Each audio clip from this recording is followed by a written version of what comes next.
Hey everyone, welcome back to the Craft Parenting Podcast, the podcast about two Cincinnati craft beer lovers with a parenting problem. My name is Joe Ludwig. Thank you so much for being here. And with me is not Caroline, but a guest who is filling in for Caroline. Julia, welcome back to the Craft Parenting Podcast. Hey, Joe. Great to be here. I'm sad that Caroline can't be here. I got to throw it in there at least once. Yes. Can't be here today, but really appreciate you letting me fill in for her. I have very big shoes to fill. Hopefully I do her proud. Yeah, and this show has been a long time coming. Yes. We've been trying to plan it at least twice. Mm-hmm. Yep. And for whatever reason, sick, I'm sick, you're sick, kids are sick. Life is just chaos. Life is chaos, yeah. But we made it, or at least some of us made it. So we are doing what we can. We are on location at West Side Brewing. Yes. West Side or no side? I think that's... West Side. West Side, West Side. Oh, thank you, Caroline. Yay! Thanks, Cameo. Caroline. I think the new sweatshirt says West Side or no side. Yes, I love it. Yeah, Caroline has one. I have one of those nifty plaid button downs. Oh, those are nice. Yeah, those are nice. I'm gonna wear those. I went to pick up one of the day drinking shirts when my Josh and I were here a couple days ago, and they were out of our size. I'm like, gonna get any more in? maybe so. Fingers crossed. Yeah. So we are gonna talk about something that I didn't realize West Side did. West Side, of course, is a local brewery here in Cincinnati. They're on the west side. As obviously the name suggests. They brew beer and now they brew cider. Mm-hmm.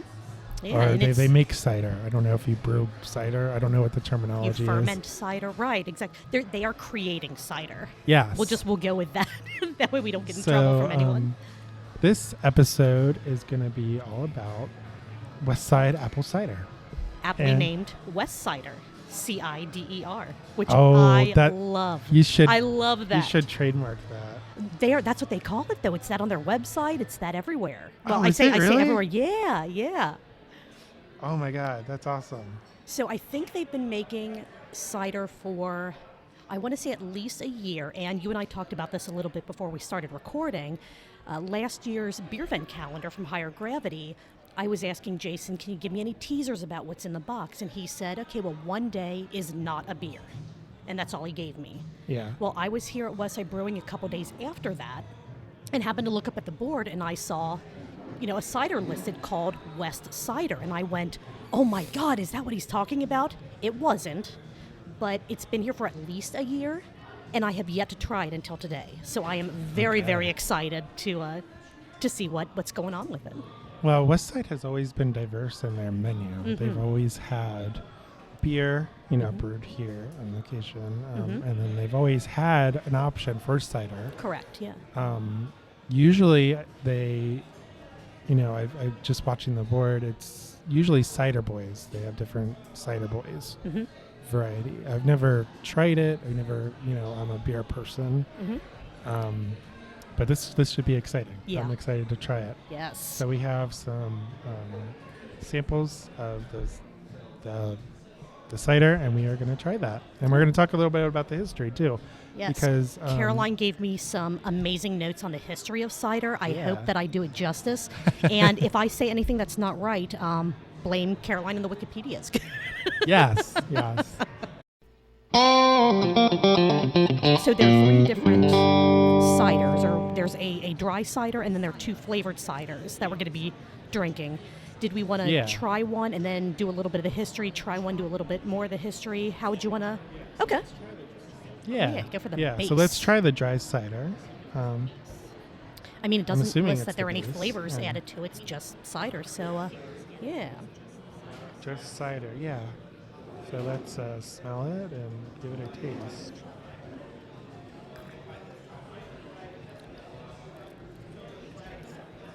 I would say sour. tart, not sour. And then, does that make sense? Yeah. Okay, I feel like there's a difference between tart and sour. And this is that, not like a Granny Smith apple tart, but it definitely is. It's dry. It's a dry cider, but this is really good. If you warmed this up, Oh, yeah. and maybe put like a little bit of bourbon in it, I think I think you could get in trouble easy. Well, we're going to talk about yes. We're going to talk about mocktails and cocktails later. This is really good. Yeah, it's easy I've to drink. noticed this yeah, it's too easy. That's my problem with cider. Yeah. I drink it like it's apple juice. And because of the sugar content, they can get kind of high right. I up think there. you And have alcohol. in the notes here that this is about 5% ABV, which isn't bad. But man, if you toss back a pint or two of these, because this is going to go down fast. Oh yeah, So, because it's really good. It's really easy to drink. It's very drinkable, and the flavor is just there's just so much. but it's flavor. not. What I like about it is there's, like you just said, a ton of really great apple flavor in it, but it's not overly sweet. It's sweet, but not to the point to where you're going, a taster's all that I want. I could easily put a pint or two of this back and not feel that I'm over sugaring myself, if that makes sense. But man, that's good. Yeah, for sure. That's really, really good. Caroline's editing the document while I have it. Yeah. Oh, is she really? She just put in like this, like I was watching her type it while I had it up. Sorry, I know you're going to cut this out, but I just thought that was funny. That's funny. I like that joke. That's awesome. That's awesome. You could see It's her not me name that's on it when doing she was it. typing. That's so great. That's so great. I love it. Oh my god. She's currently watching in bed with Lily, our daughter, Nice. watching Imagination Island, which is a Barney special Oh, goodness. from like Oh, my 1993. God. Has Barney really been around that long? Oh, my God. Wow. Wow. Oh yeah. But it's been around since probably 33 years. All right. Well, That's while how you old I enjoy am. some more of the cider, I'm going to start talking about some of the history of apple cider that Caroline prepared for both of us. Because I was looking at this before we started recording, so much interesting stuff that I never knew about. And I do want to say that's one of the things I love about Craft Parenting Podcast is when you guys dive into the history behind a style, an event, a whatever it might be, whatever the topic is, I always learn several different little like nuggets of information that I never knew before, and I love that. So this is awesome. Let's see. So Yeah, definition: definitely. cider in the United States is more encompassing than what cider is in Europe. Cider can mean both alcoholic and non-alcoholic apple-based drinks, but what this episode of your podcast is about is the alcoholic ones for the most part, since West Side does not have a non-alcoholic cider, at least not that they have listed on their board. Let's see. Another thing, it's apple cider in the United States is almost as old as the country itself. The first settlers came to Jamestown in 1607, and they brought with them saplings, bags of apple seeds, and a knowledge of how to grow apple trees in Europe. The settlers aboard the Mayflower brought the first cider press over to the New World, which I thought this was really cool. We only know about this because halfway through the journey, their ship cracked a beam during a storm, and they used the great iron screw from a cider press to keep the ship together. So if not for their love of apple-based drinks, who in the world knows where we would be as a country today? I know, that's awesome. That's amazing. That's crazy. Let's see. Let's do another block here of kind of from when the settlers arrived and had these trees, and then we'll dig into one of the other ciders that we have. Unfortunately for the new settlers, the apple trees that they brought depended on bees to pollinate the flowers, and honeybees, which this is something else I didn't know, honeybees were not native to the United States. The first recorded instance of honeybees being transported to the U.S. was in 1622, and they came over to Virginia. Early settlers knew very little about bee husbandry, and it was a long journey to making the native bees useful for the European apple variety cultivation. Due to climate and soil differences, there was a steep learning curve needed for what trees would grow well, but New England was most successful overall in growing the apple trees. In addition to the weather, there were a lot of new pests and bees to contend with.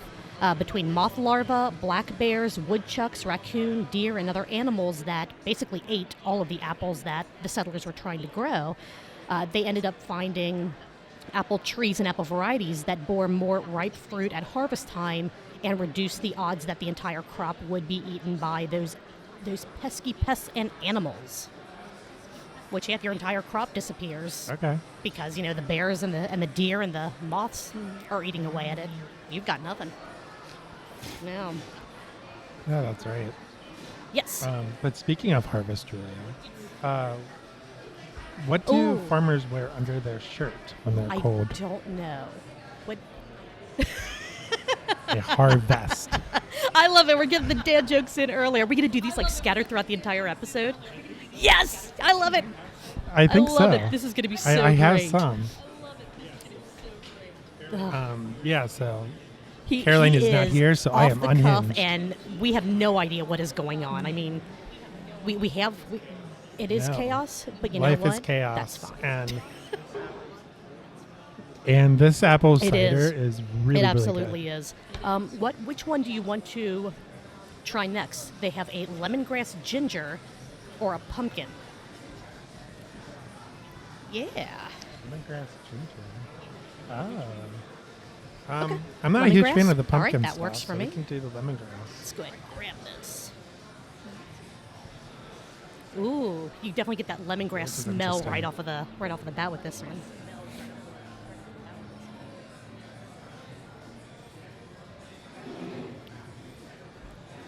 Oh. That's Oh, good. I like that. Yes, yeah. This is a I little think more so, too. sweeter, I think. It almost reminds me, I don't want to say more of a kombucha than a cider, the way it has that, I don't even know what the word I'm looking for. It's not a funk, it's, It has like a... I mean, it literally tastes... Not that I eat You grass, don't? but it tastes like... No, but it tastes like how grass smells. Mm-hmm. Like, you cut the grass and there's that smell. It kind of tastes man, like I really that, like this. The ginger is present, but it's not overpowering. The lemongrass, which lemongrass scented Right. stuff, like you were saying, it tastes like it smells, which is a good thing. It's not... There's not as much apple flavor in this, I feel like. You still get a bit of it from the kind of tart, the sweetness of it. but it's the Man. sweetness. Yeah. This, These ciders would Yes, be perfect on like yes. a July day, I feel like. Or mid-September when maybe around a fire. Even October. You can do I don't know fires if you do whenever fires in you November, want. but I guess you could, yeah. But like when in Cincinnati at least, when the seasons we have seasons. turn, we do. Like typically mid-September is when it gets really hot in the day, and then at night Mhm. there's that cold bite. It's not winter, it's like maybe yeah. like 60 degrees. That's true. But during the day it's like 80 degrees so far, and the sun's out. So far to me, This would be really the dry cider, just the I'll just call it the base, I guess, year round, but you warm it Yeah. up, you do something, absolutely a fall winter cider, 100%. Lemongrass, I feel like Definitely. fits more into the like spring, summer, those warmer months, but I could still drink this in the dead of winter. Just the flavor profile to me feels more warmer weather appropriate. Yeah, but man, Oh yeah. shout out to West Side. They're making not only beers exceptionally well, but ciders exceptionally well also. Yeah, and I've noticed this about cider as well because when I turned 21, cider was kind of up and coming. The brand that I drank was Woodchuck. That was like the first and best dressed, I guess. Mhm. And then Angry Orchard came in. I guess they Yeah, were yeah. bought by Sam Adams, Boston Beer. And then they just Right. exploded, Angry Orchard. But when you notice, and I drank quite a bit of that, especially during like the fall. And then I get in trouble because, it's so sweet. It And is, yeah. It's basically And I mean, like it juice. is just fermented apple juice. It does. It goes down that's like interesting juice. that Yeah. you said that because these aren't super heavily carbonated either. So I think you could probably put away more of these quicker because you're not getting full of the carbonation. That's not going to fill up your stomach as much. But Yeah. holy cow. But what I've noticed with like Angry Orchard, they have different varieties. And I would always get like the variety pack of Angry Orchard. But they like the descriptions, like semi-dry, dry. Yeah, It reminds me a lot of like wine, like the way they describe it. And West Side is doing it too Right. with the dry cider quote. And then I'm sure they could have like a semi-sweet cider. It is. It's very but wine-like description. I feel like it's a lot, at least to me. I'm still trying to like wine, but it is so dry and so more on that tart, again, that tart sour line that we could probably, someone could do a whole episode on the difference between tart and sour as far as flavor goes. I still can't get into wine too much because it's too dry. It's too tart. It's too drying when you're drinking it. Yeah. Yeah, they're definitely distinct. Sure, right. I mean, I'm not saying that they're the same. I'm just saying, like in the marketing and the language, when you talk about apple cider, when you talk about wine, it seems like some of those, there's an I would overlap. agree. Yeah. I would Like agree with that. semi-sweet, And I think sweet. that you mentioned, again, kind of before we were recording, that you think that to make cider or to sell cider, you have to have a wine license and not like a liquor or beer. Okay. In Ohio. That's Yeah. cool. I believe so.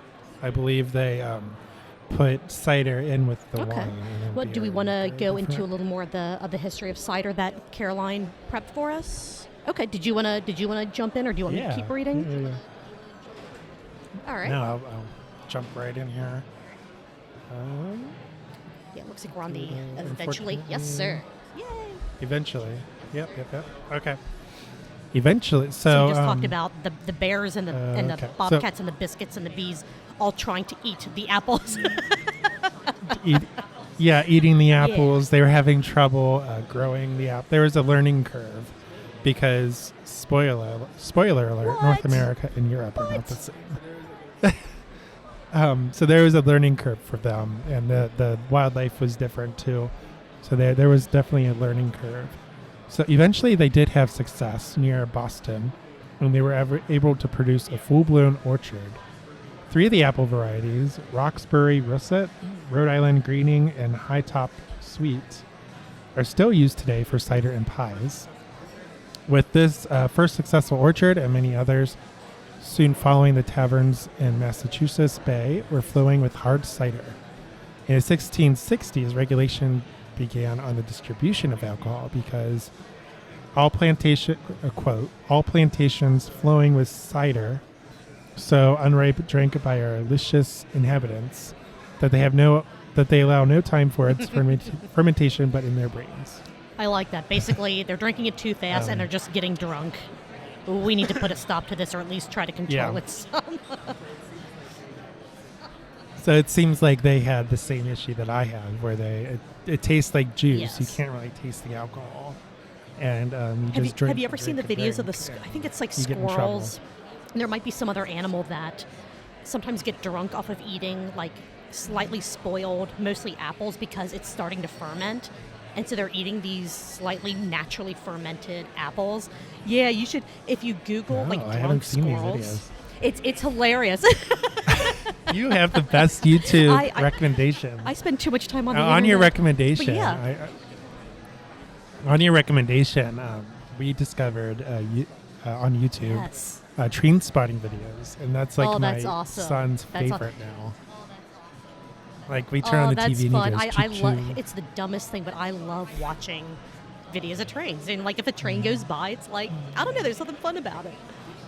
So a new one for you guys. He loves it, and then Is mine does that if like something from the SD card doesn't pull in all the way, it's fine. Yep. Yeah. I hope so. Yeah, It because like says when it's I turn recording. mine on, because I take the memory, I don't plug the board into my computer. I take the memory card out. So every time I put it back in, the board's like, "Oh no, your Yeah. sound pad files aren't mapped because I took it out and put it in." And I'm just like, "Yeah, okay, close." But if it says it's recording, then Okay. Hopefully It'll be good. it doesn't break. I did have to format the SD card because it wasn't deleting. I had everything Yeah, deleted except for the sound files, but it still said it Weird. was. It does 90% save. full. So the PA does save. Like every time you record, and I didn't learn this until just recently. It'll save a very small like settings file on it in I forget which folder. And I went, I'm like, what are all these? And they're tiny, but I mean, if you've done 83 episodes, it kind of adds up. So maybe next time if you pop it in. Oh, okay. Well, this so is you just shouldn't new have. this year, so I don't know. it's like 50 I'm episodes. sure it's good. I don't know. It's good. Another YouTube Hopefully it recommendation is. for you. Marble League has started back up again. It is Olympics done with marbles. There are teams of marbles. The Green Ducks are hosting this year's the What? 2022 Marble Olympics. Well, I'm sorry, they can't call it Marble Olympics anymore because the actual Olympic Committee said cease and desist. So it's the Marble League. They have relay races. yeah. They have a long jump. They have like a water thing. It's awesome. I will send you a link. I apologize for the time you're going to lose watching this stuff. The Rangers are my Oh my team. God. I love it. It's great. So that is your YouTube recommendation from Oh my me God. for for the week. And if There you craft go, parenting yeah. doesn't work out, I'm going to do Yes. a Oh my recap God, yes, podcast yes. about Marble Olympics. Not Olympics. Oh Don't man, sue that's us. great. All right, so I completely took over your. I did. Apologies. Completely derail. Yeah. I think that was my fault too. But by the late 1600s, apples were used as a form of bartering. So even settlers that were not inclined to alcoholic beverages would grow cider apples to trade with their neighbors. When German settlers started arriving, they brought with them apple varieties that were more suited for growth in Appalachia.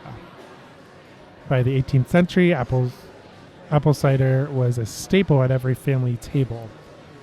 There were small orchards attached to a great number of homes in Albany, New York, upstate New York, that a fair number of their crops were being transferred to New York City for cider consumption. So it sounds like basically hey, I'll buy you beer if you give me maybe a pound of flour or something like that. That's cool. That's very Yeah. cool. Yeah, so they traded with, I guess they didn't have currency. In the early days, Right. the currency was different between the states. But we're not even in the United States yet. By the 18th century, I guess there was the United States, the early colonies and stuff. But the currency, Virginia had their currency, New York had their currency. So I guess they Well, traded and with probably some of it, and That's this really is cool. speculation, not anything that's based on fact, just, knowing how hard things were for some of the people back in those days. They might not have had actual money. They might not have had any currency whatsoever.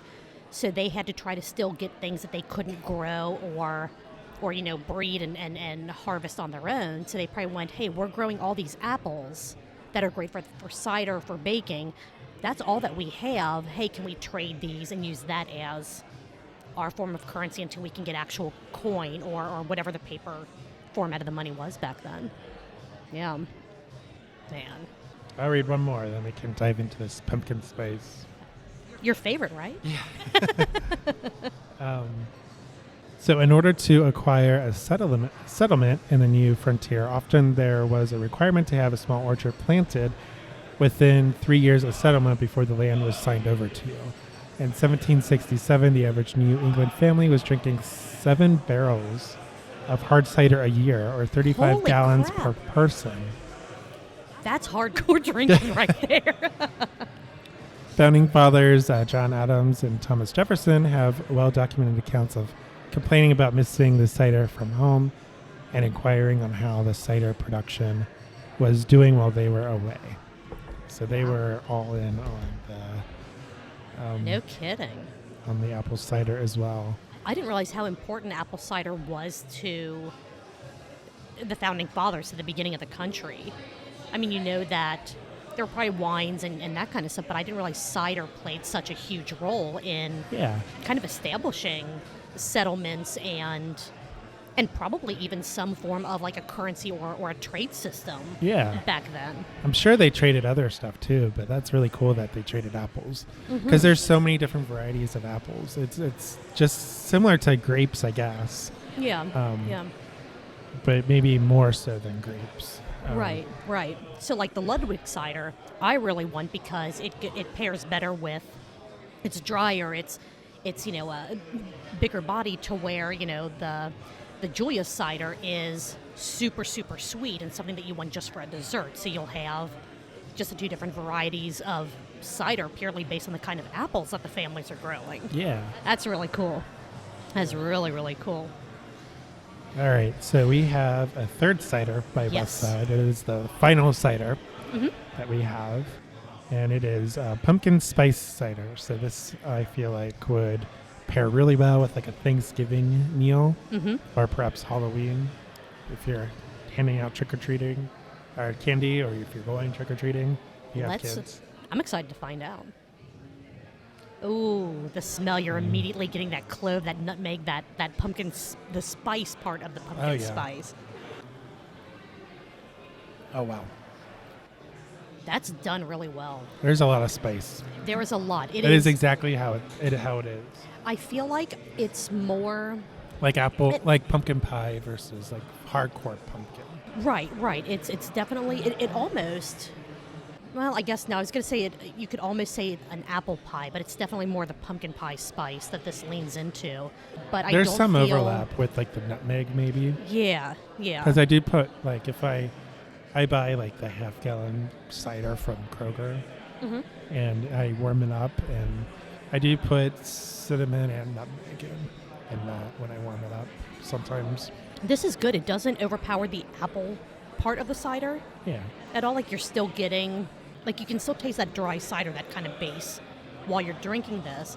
In the beginning, it is very pumpkin spice forward. And again, it's the spice, not the pumpkin, that you're tasting. I'm not getting much of a pumpkin or any kind of gourd or, yam, whatever, taste to it. You're getting pumpkin pie spice, and then that apple cider on the back end. This is, like you said, this is perfect for Thanksgiving or even, like a Halloween dinner, even leaning potentially all the way up to a Christmas dinner, depending on it is very what your family spicy. want. Like, yeah. It could, like warmed up, I could see like the cinnamon, and if it has cinnamon in it, I'm assuming it does because I definitely taste like the nutmeg. Mm-hmm.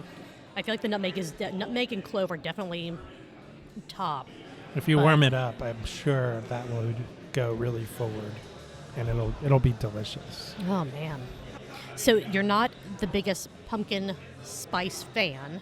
No. What do you think about this though, as far as how it's balanced? Like, is this something that? Oh, it's perfect. That I feel like away? I'm not the type of person, to go to Urban Artifact and be like, I'll have the pickle beer, and then I'll be like, ew, this tastes like pickles. Like, of course, well, yes. So this is a pumpkin spice cider, and this is done especially, I think it's done well. Yeah, absolutely. That's what I would say about it. It's not overpowering. No. Of the three, I think it would be a tie between the dry cider and the pumpkin. If I had to. Really? Wow. Okay. But like I said, when I go to West Side, I buy the beer. Right. But if you had to go for a cider, that's cool. Like I would say, I think that the lemongrass ginger is my favorite, and then the dry cider, and then the pumpkin spice last. Not because it's not good, but just flavor preferences that I like. The crispness and the kind of tang you get from that ginger in the lemongrass ginger, I really really like.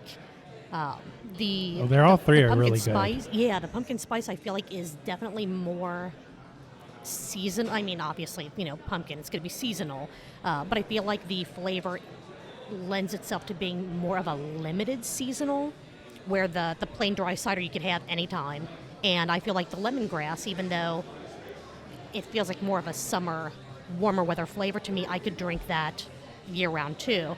I'm only going to want the pumpkin spice probably 1 or 2 months out of the year. Yeah, that's true. But this is the time of year it is to do it. It absolutely so is. Right now, I would say it's a tie. But if this was like 90-degree weather, July,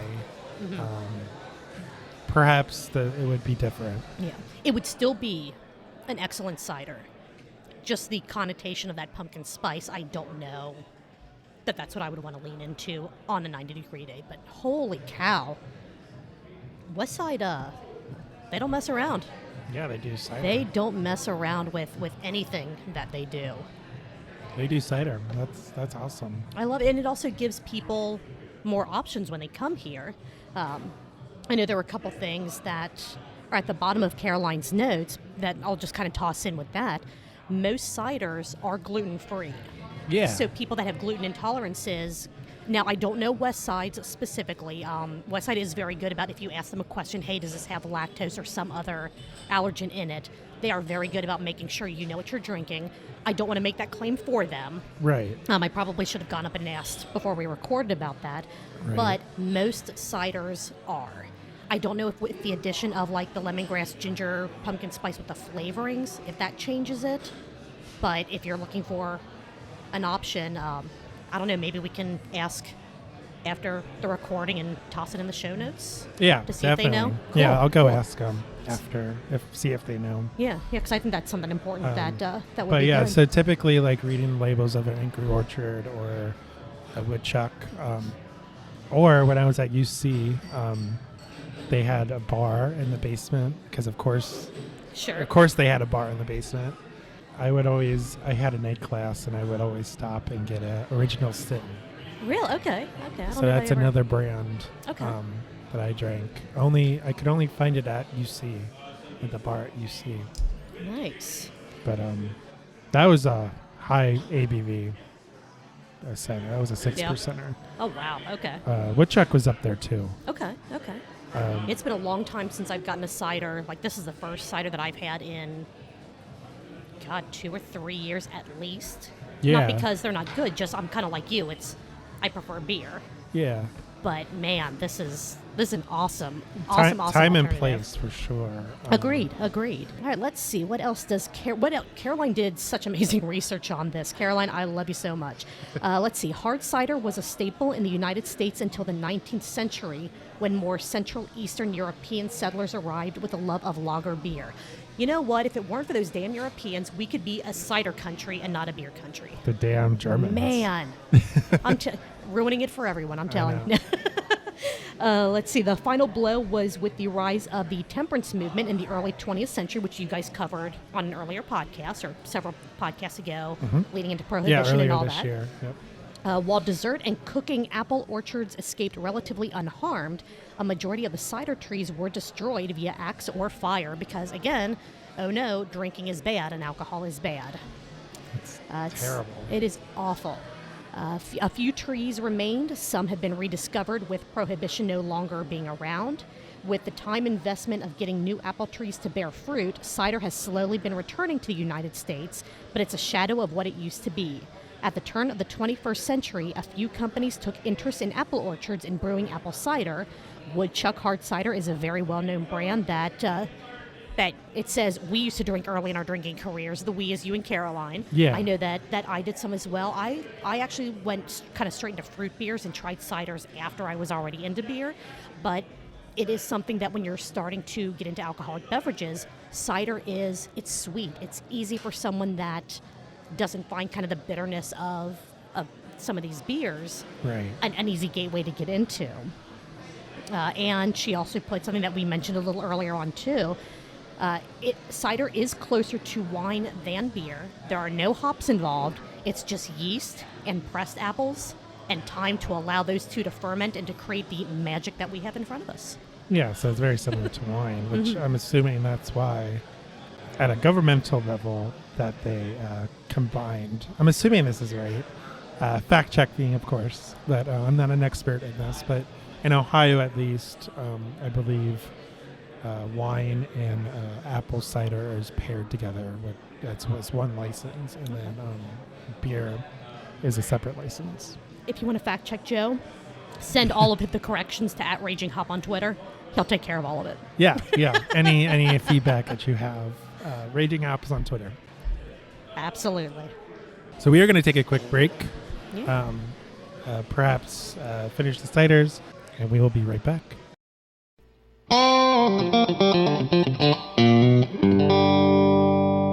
Hey everyone, Joe Ludwig here with the one and only Caroline. Hey. Before we get to the main topic of today's episode, we wanted to pause briefly and tell you about how you can support the show. So if you enjoy listening to the podcast and reading our blog posts every week, then you now have the opportunity to support the show through Buy Me a Coffee. Here's what you need to know. It's super easy to do. You don't have to set up an account to contribute. You have options. Send us a one-time donation or sign up as a member to contribute on a monthly or yearly basis. Plus, you can unlock exclusive content. To learn more about how you can support the Craft Parenting Podcast through Buy Me a Coffee, click the link in the show notes. And now, back to the show.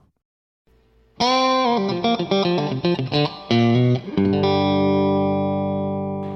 right, we are back. We are back. Yes, we are. We are back. I am done with my dry cider. I'm trying to finish off my flight with, and I hate saying like least favorite to most favorite because they're all ridiculous, but I am saving the rest of this lemongrass ginger one for the end because that one really hit the right spot for me. So Awesome. pumpkin spice is next for me. All right. All right. So we went over some historical facts, and all that information was from Wikipedia.org, which is it's a beer history resource. Yeah. It's all, the only thing that page does is talk about the history of alcoholic beverages in the United States. Yeah, It is your one-stop shop. alcoholic beverages, I should say, because cider is not a beer. So that all that information is on that, and I'll put the link in the show notes. But Shout we out are to everyone who contributed to the Wikipedia page to get Caroline this information. Yeah. It's awesome. Fun fact, though, November 18th is, according to the internet, National Apple Cider Day. Nice. That's from when we're recording this. That's like a week-ish, Yeah. like Friday, something like that. The 18th. When is the 18th? That is the day after this is scheduled to be released. So the day before Beer, Booze, Bunks, Boinks, Binks, and Biscuits. Yes. I will see you guys there. If everyone is healthy, then yes. Yes, I mean, we good. purchased tickets. So. All right. I wonder if you'll have any ciders there. I don't know. We'll find out. Yeah, maybe. Yeah. But we are going to talk about something that I'm not as familiar with because I am a strictly beer person. But sometimes I will venture into different things. But we are going to talk about cocktails, mocktails, and beertails. I guess is the terminology, beertails. This is mixing cider with different things. And like I said, I'm not an expert in this because I don't really drink a whole lot of alcohol in this way. I'm a beer person, but I did find some interesting things that you could mix with apple cider. All right. Let's hear it. So, of course, there is mulled cider. This is just apple cider, hot, microwave or however you heat it up. In a pot on the stove. Yeah, in a pot in the stove. I know some people that do it in a crock pot, like if they want to make a big batch or like a party, something like that. They'll just put the cider in a crock pot, put it on low, put in whatever extra spices, alcohol, whatever else they want to throw in, and just let it warm up and serve it with a ladle out of a crock pot. Yeah, my favorite is cinnamon and nutmeg. May not be the traditional, but I don't know that nutmeg is. Cinnamon probably is, but I like cinnamon and nutmeg. Those things to me go together. I agree. Then you can, I guess, so that's just straight, no alcohol. But if you want an alcohol, you can, of course, add bourbon. Any type of bourbon, really. But on the internet, they recommend a Jim Beam. Again, I'm not an expert in bourbon. But the recipe that I looked up was apple cider, bourbon, ginger ale or ginger beer, lemon juice, and then like a cinnamon stick as a garnish. That sounds good. I'd be down for that. And my preference is to add nutmeg as well. Another cocktail, not a mock cocktail, I guess, would be, I will call it apple pie, because you add Fireball whiskey Hell yeah. to the cider. So I guess Fireball already is cinnamon Is cinnamon? It's a cinnamon whiskey, yeah. Cinnamon or whiskey, yeah, not bourbon. yeah. So, good, not an expert. So it already has that cinnamon on it. In it, and you can add so apple cider, Fireball whiskey, a little bit of lemon juice, and then maybe some sugar on the rim. It tastes like apple pie. I'm in. And one Oktoberfest. If Caroline was here, she would tell this story.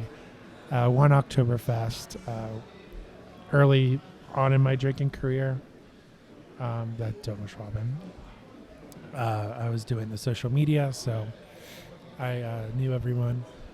They had apple cider, and this was like the first time that they had apple cider. So, and apple cider was taking off at the time. This was like 2012-ish, 2013. And then they borrowed some Fireball, and they were like, "Yeah, we can mix the two together. It tastes like apple pie." And that was my one night. That was my drink of choice. Nice. And apparently, I told everyone. Did you know that if you? So, do they always have cider at the Donnerschwaben Oktoberfest now, or is that something that kind of hit once and? This was on draft. That was Okay. for sure. That was cider was very popular. Mhm. Nowadays, seltzer is more popular. I Okay. don't know that they have seltzer even. I'm sure they have it in bottles, to answer your question. They probably have something for an option, maybe, but it's definitely not, I guess, prevalent as what It you was. experienced when Early you were- on, like in Okay. my, when I was like in my early 20s, late Okay. mid-20s. Okay. Cider isn't really as prevalent these days. It's more, all the rage is seltzer. Yeah. But yeah, back then, that particular year at least, they had it on draft. And as an option, they would try to upsell, a shot of Fireball whiskey. So that's when I tried it, and was drinking it by the liter. Oh my goodness. I did not drive that day. So was it alcoholic cider as well? It was Or it was Angry like Orchard, non- I think. Okay, so yes, you're adding alcohol to the alcohol. Nice. Yeah, I told everyone. I'm like, did you know? Did you know this is great? Man, so was it just like a shot of Fireball in a liter of cider, or what was the ratio like? I don't know. I am so interested in this. I don't know, to be honest. I'm sure. 90% Fireball, 10% cider. Joe will never know the difference. I was very happy, though. I will tell you man. that. That's great. That's hilarious. I love that. I did not drive home that night. Good. Caroline and I, we were very responsible. We take turns Mhm. as far as who drinks, who drives. Yeah. So All right, let's see what else is on the list. There's a cocktail, or again, you can probably, well, I guess you could make this one a mocktail. It's called a snake bite. It's half apple cider and half of a lager, typically an Irish lager like Harp, with non-alcoholic beers being more and more accessible anymore. You could probably make a mocktail version of that with just straight non-alcoholic cider, add a non-alcoholic lager to it, yeah, and there's your alternative snake bite.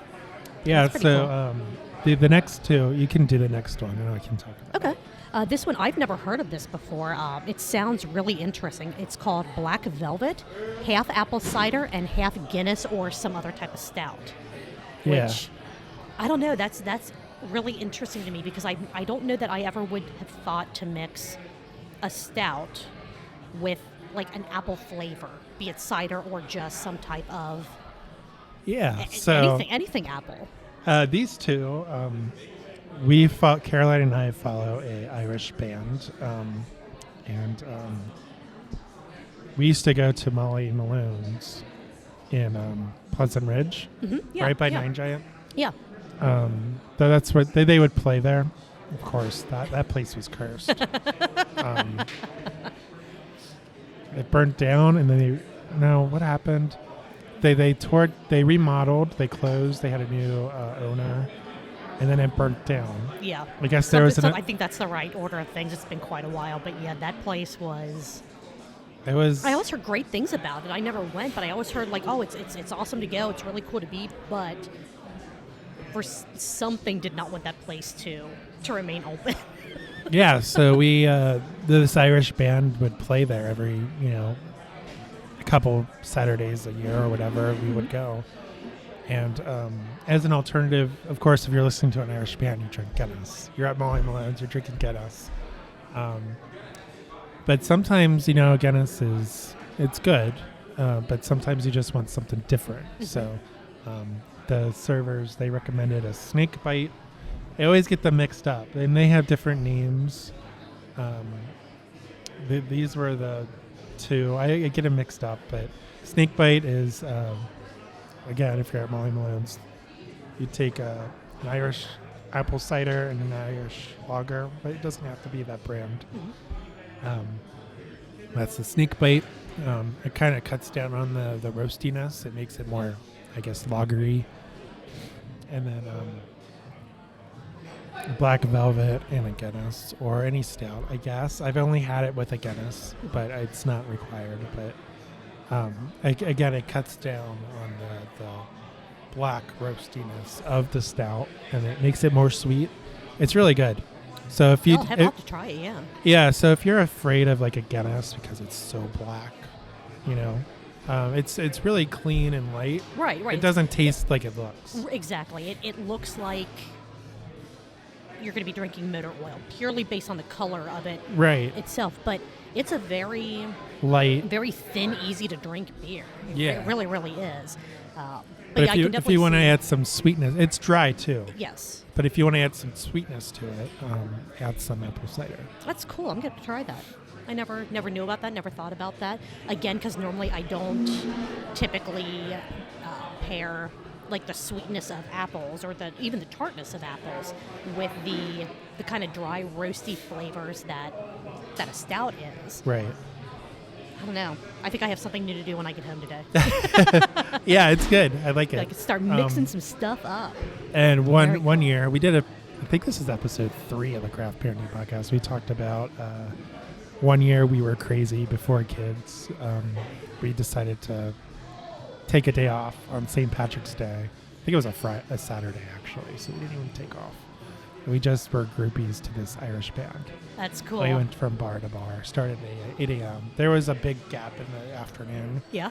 And then we came back at the night. There was like three stops.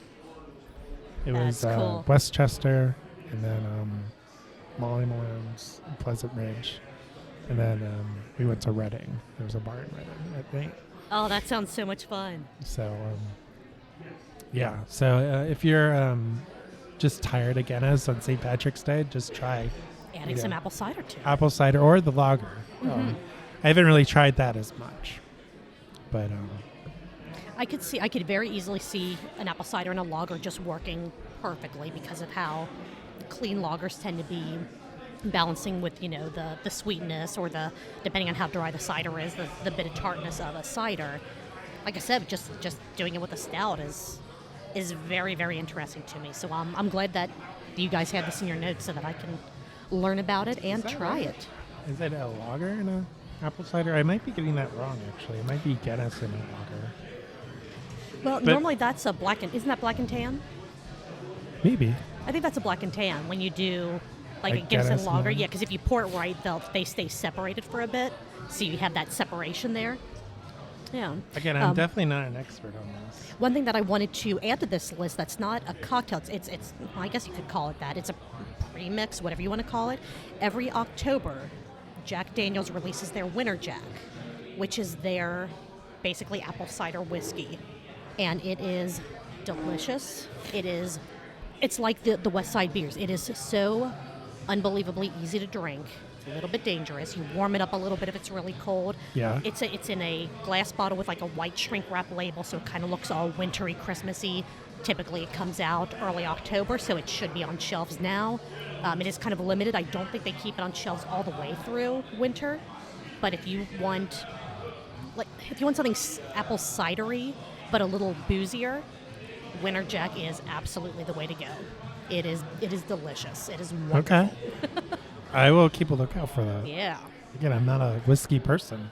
But it's more of a cider. It just has, it's kind of like I almost want to say, I probably should have looked this up before we did this, it might be almost straight cider and very little bourbon. I'm going to pretend I did my research before showing up here. It's okay. I was cramming before we started, so. Jack Daniel's Winter Jack. Let's see what their site. Oh, it's making me put in my age. I swear that I am of legal drinking age. I promise. All right, let's see. Winter Jack. Jack Daniel's Winter Jack is a seasonal blend of apple cider liqueur, Jack Daniel's Old No. 7 Tennessee whiskey, and holiday spices, based on an original family recipe from Jack's home in Lynchburg, Tennessee. Even if you live in a place where it's never cold or snowy, you'll never regret being prepared. Our heartwarming Tennessee cider should always be enjoyed with friends and family. Available in October for a limited time in all 50 states and in Canada. Okay. And it is, I'm trying to see if I can zoom in, it is a 15% ABV beverage. Holy moly. It's good. I mean, it's a sipper. It's definitely not something, Right. like these West Side ciders, these West Ciders, you can easily get a pint and enjoy that. Winter Jack is definitely more of a, maybe a little more than a shot glass, but it's a sipper. It's definitely a slower, warmer type of a drink. It's delicious. If you see it, it's absolutely worth picking up a bottle and just having the bottle for a year or two and just sipping at it here and there when it gets really cold outside. Yeah. Yeah. And then the final one that's not in the document, it's not even a cider really, but my family is really big into the schnapps, apple schnapps. Yeah. So anytime we get together and we do a toast, like Thanksgiving, Christmas, New Year's, apple schnapps is flowing. That's awesome. So I don't know what schnapps is. I don't really know much about like the fermentation process. I know it's a liquor sort of thing, but I always thought schnapps was a brand. And when other people are like, oh, we have a schnapps, and I'm like, how are you allowed to do that without getting in trouble? It was only very recently that I realized schnapps is not a brand. Yeah. It's a style. It's like a special style of liquor, Yeah. I guess.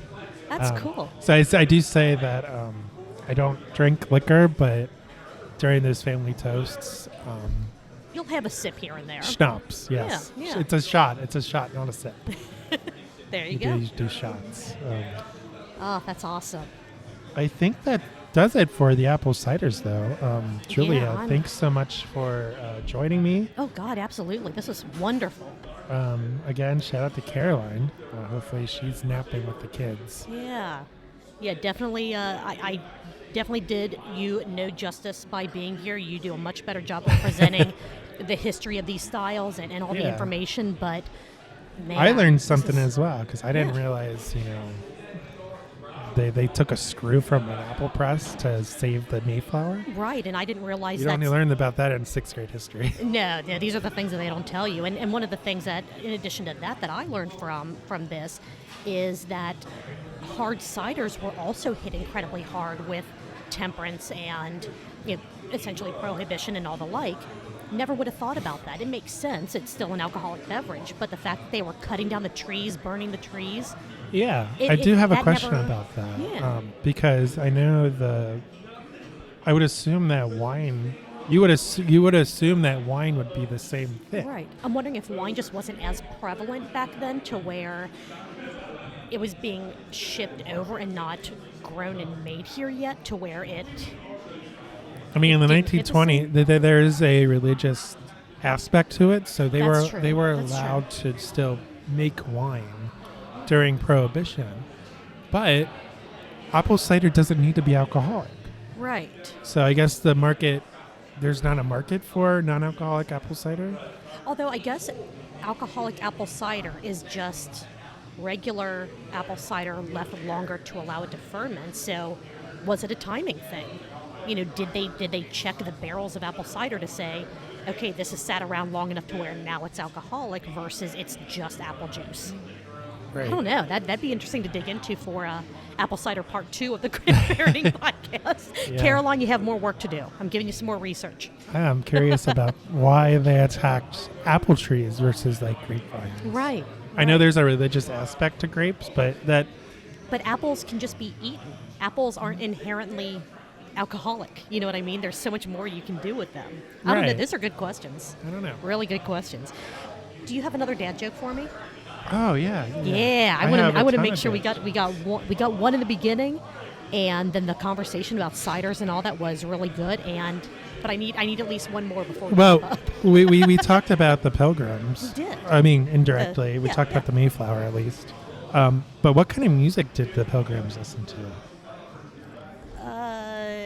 Harry Mayflower styles.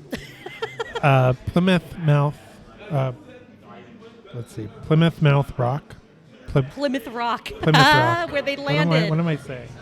Plymouth Rock, where they landed. Do you want to redo that one or do another? I like the one that Caroline did about My Daughter Only Knows. I'll let you figure that out. All right. Then let me scratch that one. Editing Joe, delete that. We talk a lot about apples with apple cider, but why are apples so bad in interrogations? I don't know. Why are they so bad in interrogations? Well, they always crumble. Oh, nice. Well done. I love it. That is fantastic. And then one more, because Caroline was editing this document, because I guess she wanted me to read it. My daughter, Lily, she's 3. She only knows the first 10 letters of the alphabet. Do you know why? No, why is that? It turns out we sent her to a pre-K school. Oh, is K the 10th? Oh, man, I'm good. Let's see. Let's count. A, B, C, D, E, F, G, H, I, J. K is 11. Oh, that's so awesome. Shout out to Caroline for editing that. I'm assuming it was that's great. Caroline. Who else could be editing the document? Well, my son is the ghostwriter. executive producer. Oh, He's shout out to him. Yeah. He's 19 months. Yeah. So that was definitely his call on that one. He's supposed to be napping. Yeah, but editing the doc for the podcast takes priority. Come on. You would think. We started recording this podcast when he was just 2 weeks old, I think. Yeah. He was in the seat next to Caroline while we recorded our first couple episodes. So he's been watching since day one. So he absolutely. Yeah, we named him the executive producer, not our oldest, because I feel like she would push all the buttons. I mean, you're supposed to do that as a producer. One day she'll just be producer. Yeah. It's all good. Yeah. It is all good. But Julia, thank you for being here. Thank you for coming on the podcast. You have a podcast. I do have a podcast. I have a podcast with one of the best co-hosts in all of Podcastlandia, Marco. Our podcast is called Truth, Beer, and Podsequences. We're at Truth Beer Pod everywhere. And it's a podcast where we basically recap all of the other Cincinnati craft beer podcasts like yours, like Craft Parenting Podcast, because there are a ton of them anymore. And we like to give you our truth about what you said on your podcast. It's a fun show. It's fun to listen to. We have a good time with it. Yeah, my life has been chaos. I've been trying to keep up.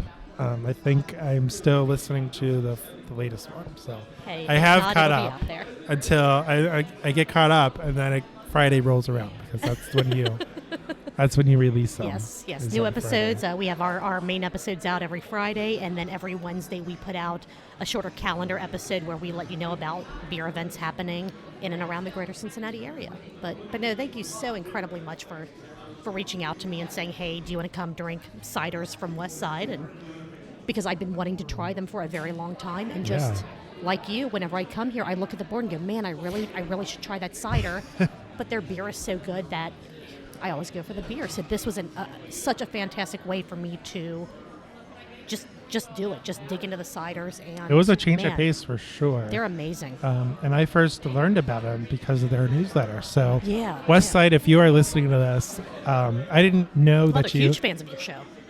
Huge fans of your show. I'm sure Absolutely. they are. Yeah. I mean, I talked to their marketing guy. He was editing the Spirit Halloween thing. Yeah. Yeah, the I meme. watched him do it. Those are so great. So I was watching him. I was here one day, and he was editing the Spirit Halloween. He showed me the previews. These are so fun. Oh my God, those are great. I don't know how the normal people do it though. I'm always so Photoshop is. I've got nothing. I have no idea. I want to. my technical skills are in Photoshop, Okay. but Photoshop is so hard. Yeah. It's not user friendly at all. So how do these normal people do it? The only things that I've been able to figure out is there's like if you search for like a meme generator website, it'll pull up whatever the current like big memes are, and you can like add. Most of the time, it's just changing text, not pictures. Yeah. I don't know. Maybe there's one that allows Maybe you to put people. a new picture in. It's so expensive too. Yeah. Like, it's like $800 a year. Yes. Like that's No, for thank you. everything. Like Adobe. I use Adobe Audition. Mm-hmm. Anyway, thank you. Go like, follow, and subscribe to Truth Beer Pod on all the social medias. So that does it for this week's show. Thanks so much for listening. Make sure to like, follow, and subscribe to us on social media. We are on Facebook, Instagram, and YouTube. We are at Craft Parenting Podcast on all those platforms. You can get a hold of us via email if you want. And our email is craftparentingpodcast@gmail.com. And if you like what you hear, make sure you leave a rating and a review on Apple Podcast. It helps our show grow. We have a P.O. box as well. And all this information is available on our website, which is craftparentingpodcast@gmail.com. We also have a Buy Me a Coffee account if you want to support the show that way. The funds don't go towards coffee. They go towards equipment and other stuff that we might do in the future. If you want to follow me personally, I am on Instagram at craftparentingjoe on Instagram. Did I say Instagram? I'm on Instagram. He's had ciders. I've had ciders, yes. And Julia, where can people find you one more time? They can find us at Truth Beer Pod on all the social media platforms or truthbeerpod@gmail.com. Excellent. And with that, I'm Joe. And I'm Julia. And we'll see you next time on the Craft Parenting Podcast.